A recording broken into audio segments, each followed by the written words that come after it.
Programme think Pakistan with Rana Ejaz Ahmed کے ساتھ حاضر ہوں۔ آج کے پروگرام میں بات کروں گا جو پاکستان نے حال ہی میں سمٹ آف ڈیموکریسی کو سکپ کیا اور اس کے بعد جو صورتحال پیدا ہوئی بین الاقوامی سطح پر۔ میں سمجھتا ہوں کہ ان 74 سالوں میں یہ شاید بہت ہی اہم فیصلہ تھا پاکستان کے وزیر اعظم کا، اور پاکستان کی وزارت خارجہ نے کھل کر بیان دیا سرکاری سطح پر کہ ہم اس سمٹ آف ڈیموکریسی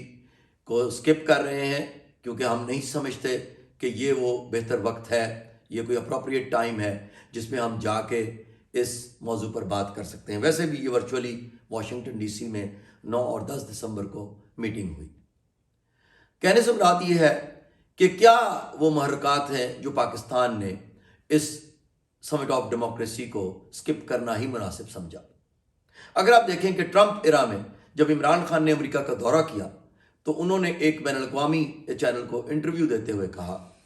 کہ ہم یہاں پر اس لیے نہیں آئے کہ ہم امریکہ سے کوئی مدد چاہتے ہیں، بلکہ ہم نے واضح طور پہ یہ بتا دیا ہے کہ ہم ایڈ نہیں ٹریڈ سے کام لینا چاہتے ہیں۔ عمران خان نے دوسری بات یہ کہی کہ پاکستان صرف اور صرف پیرٹی کی بنیادوں پر، یعنی مساوی بنیادوں پر تعلقات قائم رکھنا چاہتا ہے۔ جو ملک پاکستان سے مساوی بنیادوں پر تعلقات نہیں رکھے گا تو ہم اس کے ساتھ اسی طرح سے ڈیل کریں گے جس طرح سے وہ ملک ہمیں ڈیل کرے گا۔ تو پاکستان نے اس سمٹ کو سکپ کر کے، چونکہ پاکستان کو انوائٹ کیا گیا تھا، چائنا اور بنگلہ دیش کو انوائٹ نہیں کیا گیا تھا، لیکن پاکستان نے اس لیے اس میں جانا مناسب نہیں سمجھا کہ پاکستان کا خیال ہے کہ پاکستان اس وقت جمہوری اقدار کو بہترین طریقے سے آگے لے کے بڑھ رہا ہے، اور یہ سمٹ شاید اپروپریٹ ٹائم نہیں ہے کہ ہم جا کے وہاں پہ کچھ کہیں اور وہ دنیا کے لیے بہت اہم ہوگا، کیونکہ پاکستان میں انڈیپینڈنس آف جوڈیشری موجود ہے، اس کی صرف بات ہی نہیں ہوتی۔ پاکستان میں آزاد میڈیا موجود ہے، اس پر صرف بات ہی نہیں ہوتی۔ میں تو کہا کرتا ہوں پاکستان میں بے لگام میڈیا ہے، کیونکہ پاکستان میں جس طرح سے میڈیا پاکستان کے اعلیٰ اداروں پر تنقید کرتا ہے، بحث کرتا ہے بغیر ایویڈنسز کے ساتھ، بغیر ایویڈنسز کے، تو اس وقت کوئی سوچ نہیں سکتا کہ دنیا کے کسی گوشے میں ایسی تنقید یا بحث ہوتی ہوگی جس میں کوئی ثبوت بھی موجود نہ ہو۔ یہی نہیں، پاکستان ہیومن رائٹس کے حوالے سے بھی بہت زیادہ آگے ہے دوسرے ملکوں کی نسبت۔ یہاں پر نسلی بنیادوں پر لوگوں کا قتل نہیں کیا جاتا۔ اکا دکا جو واقعات ہوتے ہیں جس کو یہی میڈیا، جس کی میں نے بات کی بے لگام میڈیا، خواہ مخواہ میں ہوا دینے کی کوشش کرتا ہے۔ امریکہ کے اندر آئے دنوں ان کی یونیورسٹیز کے اندر، حال ہی میں مشیگن میں آکسفورڈ جو اسکول ہے وہاں پر انہوں نے جس طرح سے فائرنگ کر کے نہتے معصوم لوگوں کا قتل کیا، اس کی اتنی وویلا نہیں مچایا گیا۔ یہ اسی وقت کا واقعہ ہے جب پاکستان میں سیالکوٹ کا واقعہ ہوا، لیکن اس کو بہت اچھالا گیا۔ میں یہ نہیں کہتا کہ وہ واقعے کو میں کچھ اپریشیٹ کر، ہرگز نہیں۔ کوئی بھی عقل مند ذی شعور انسان سیالکوٹ کے واقعے کو کبھی بھی اپریشیٹ نہیں کر سکتا، اس کی جتنی بھی مذمت کی جائے وہ کم ہے، لیکن کسی ایک واقعے کو بنیاد بنا کر آپ پوری ریاست کو نہیں کہہ سکتے کہ وہ اس طرح کی ہے۔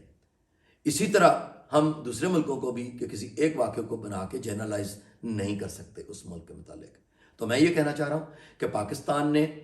اس سمٹ آف ڈیموکریسی کو جو سکپ کیا ہے، ایک واضح پیغام دیا ہے دنیا کو کہ ہم اپنے فیصلے پوری خودداری کے ساتھ اور پوری آزادی کے ساتھ کرنا جانتے ہیں۔ خاص طور پہ وہ ملک جو اس میں شامل ہوئے ہیں۔ انڈیا نے جو کشمیر میں ظلم و ستم ڈھا رکھا ہے، کیا وہ کسی کی آنکھوں سے اوجھل ہے؟ شرم آنی چاہیے انڈیا کی حکومت کو اور ان ملکوں کو جنہوں نے انڈیا کی جمہوریت کی یہ جو سمٹ تھی اس میں بات بھی سنی ہوگی۔ امریکہ کے اندر جس طرح سے بلیکس کو وہ آئے دنوں نشانہ بنایا جاتا ہے، بلیک لائف میٹر کی موومنٹس چل رہی ہیں، امریکہ کے اندر جس طرح سے ریسزم ہے، امریکہ کے اندر جس طرح سے جمہوریت کو پامال کیا جاتا ہے، جیسا کہ ٹرمپ کے ایرا میں آپ نے دیکھا ہوگا کہ جب ٹرمپ نے اسرائیل کا